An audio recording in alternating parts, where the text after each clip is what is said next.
kvar också. Ja, de spårar med. Det är ett jävla uppvaknande, tänker jag.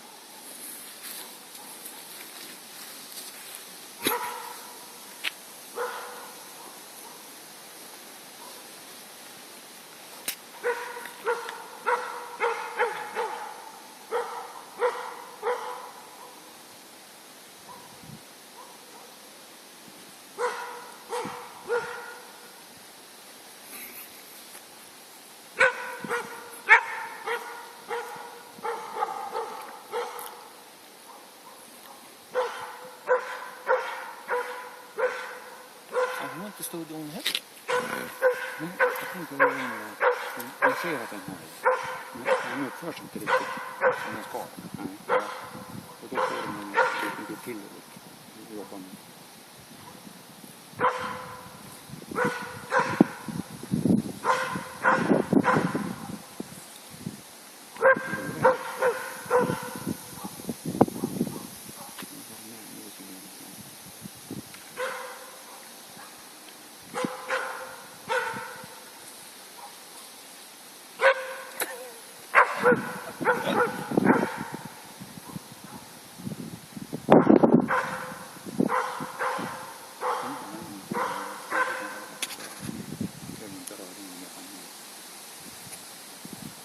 Nej, det vore kul. Ja, det blir en bitfråga.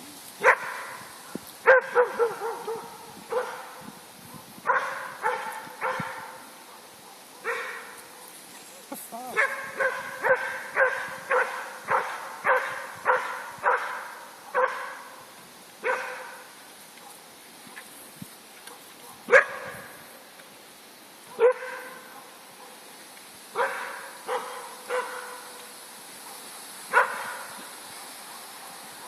Bra, får springa lite hull alltså. Det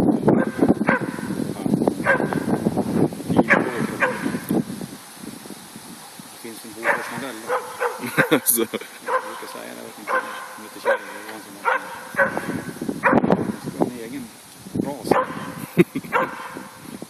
Är det jämta med gråhundskropp eller?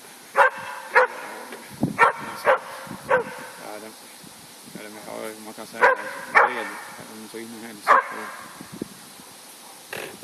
När man är på att jaga ripa förr, om man tog ett av sig den här ryggsäcken på 26 kilo, då var det skönt.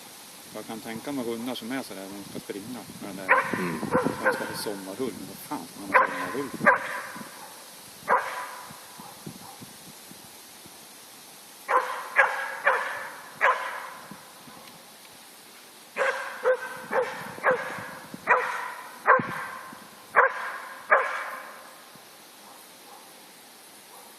Blir Lena nöjd när hon får se att hon inte står så nära själv. Det var hustrun, hon är så larvig. Ja.